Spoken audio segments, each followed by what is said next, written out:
Once upon a time, there was a very lonely letter. The letter W. Or what? The W was very, very lonely and felt very, very sad and was just looking for a friend. He wanted to partner up with someone, but he didn't know who to go for. So he walked days and nights looking for someone to be his friend. But there was no one to be found. The W didn't know what to do until in the distance you saw the letter E or E.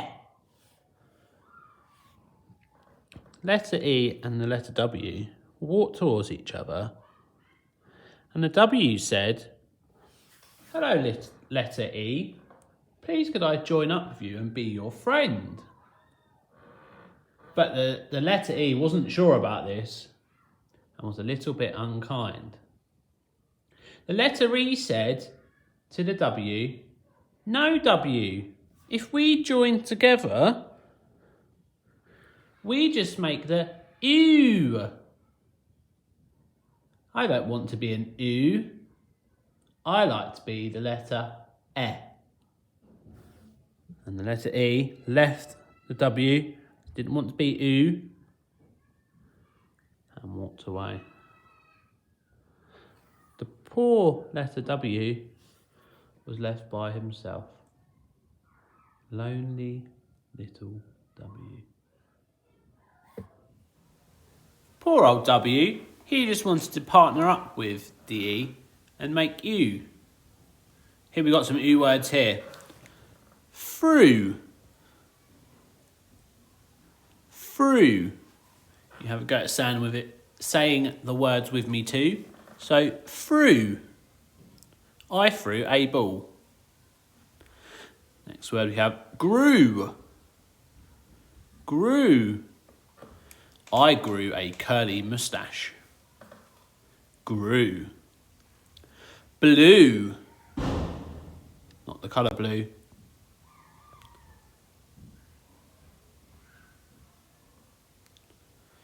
Blue. It's not the colour blue. It's blue. Like, I blew out all the candles on my cake. Blue. Stew. Stew. I had a delicious beef stew for my dinner. Stew. You've got some OO words there. I wonder if you're going to be able to write my sentence that I'm going to tell you, my OO sentence, and how many OO words can you hear? Okay. I have a nephew called Drew who grew wings and flew away. So have a go at writing that sentence and then counting how many OO words you can hear. So I'll read it again. I have a nephew called Drew who grew wings and flew away. We are today going to be reading our new book, The Emperor's Egg. We're going to read a bit more because we started yesterday. We're going to read a bit more of the book for you today. But first of all, what I would like you to have a go at doing is I want you to see and have a think about, do you have any questions about penguins that you want answered? So maybe in your books or on your whiteboards, just jot down any questions that you might have. So you might be wondering, oh, what do penguins eat? Or you might be thinking, oh, what do penguins do for fun? So there's some examples of some questions. Maybe you can write those questions down, or any questions that you have, and then when Mr. Store is reading the book to you, you can have a listen and see if you can answer those questions at the end. Okay, so pause the video now, have a go at jotting down any questions that you have about penguins. Down at the very bottom of the world, there's a huge island that's almost completely covered in snow and ice. It's called Antarctica, and it's the coldest, windiest place on Earth. The weather's bad enough there in the summer, but in the winter, it's really horrible. It's hard to imagine anything actually living there. But wait, what's that shape over there? It can't be. Yes!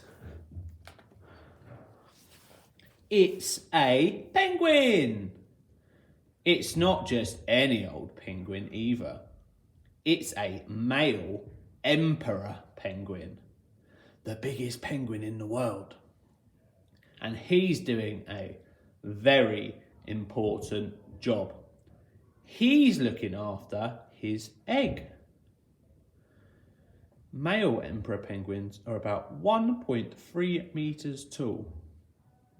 The females are a little smaller. He didn't lay it himself, of course.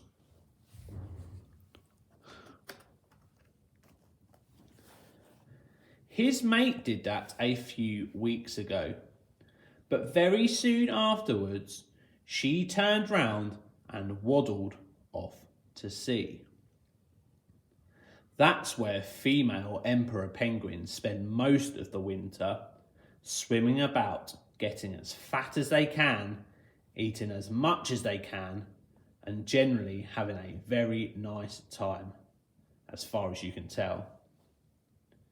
Emperor penguins mainly eat fish, squid, and tiny shrimp-like animals called krill.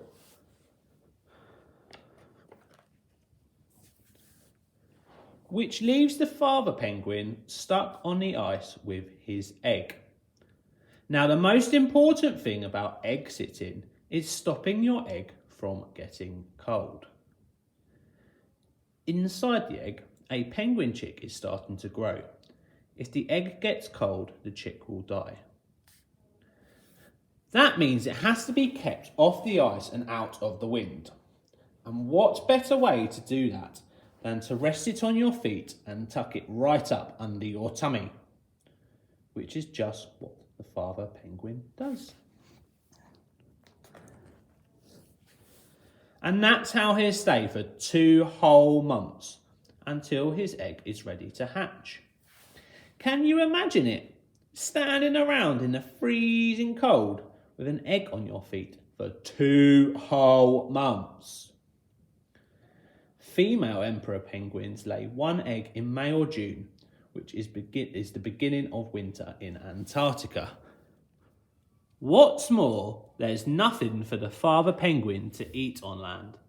And because he's sitting, he can't go off to the sea to feed. So that means 2 whole months with an egg on your feet and no supper, or breakfast, or lunch, or tea. I don't know about you, but I'd be very, very miserable. Luckily, the penguins don't seem to mind too much. They've got thick feathers and lots of fat under their skin to help keep them warm. And when it gets really cold and windy, they all snuggle up together and shuffle over the ice in a great big huddle. Most of the time, the huddle trundles along very, very slowly.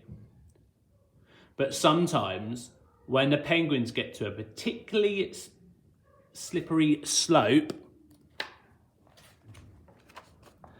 they slide down it on their tummies, pushing themselves along with their flippers, always remembering to take care of their egg and trying hard not to bump into each other.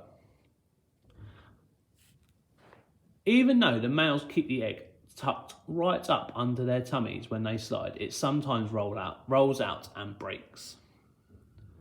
And that's how the father penguin spends the winter, until one day he hears a chip, chip, chip. His egg is starting to hatch. It takes a day or so, but finally the egg cracks right open and out pops a penguin chick. Now the father penguin has 2 jobs to do. He has to keep the chick warm and he has to feed it.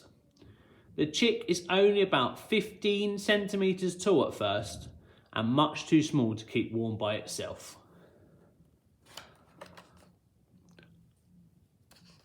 But on what? The chick is too small to be taken off to sea to catch food, and it can't be left behind on the ice. Well, deep down in the father penguin's throat, there's a pouch where he makes something rather like milk. And that's what he feeds to his hungry chick. The father penguin can only make enough milky stuff to feed his chick for a couple of weeks. But just as he's about to run out, a dot appears on the horizon. It gets closer and closer, and yes! It's Mum!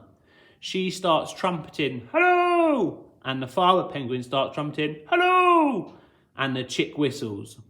The racket goes on for hours, and it really does sound as if they're incredibly pleased to see each other. Every adult penguin has its own special call, like a fingerprint. Chicks have their own special whistle too. As soon as things have calmed down, the mother penguin is sick, right into her chick's mouth. Yuck! You may think, yum, the chick thinks, and it gobbles the lot down. It's the mother's turn to look after the chick now, while the father sets off to sea for a well-earned meal of his own. About time too. And that is the end. Now that you've listened to the story, you may be able to answer the questions that you had before I read the story to you. But what I also want you to do is, I want you to write down in your books, what did we find out about penguins? So what do we now know about penguins that we might not have known before? Write that down in your books for me and we can share some of our facts later on in our Zoom meeting. Alright guys, bye for now. In the description there's a link which if you click on and follow you can go to this page which is showing penguins and what they're up to right now. Why don't you go and have a look and see what they're doing at this very moment in time. They might be having a swim.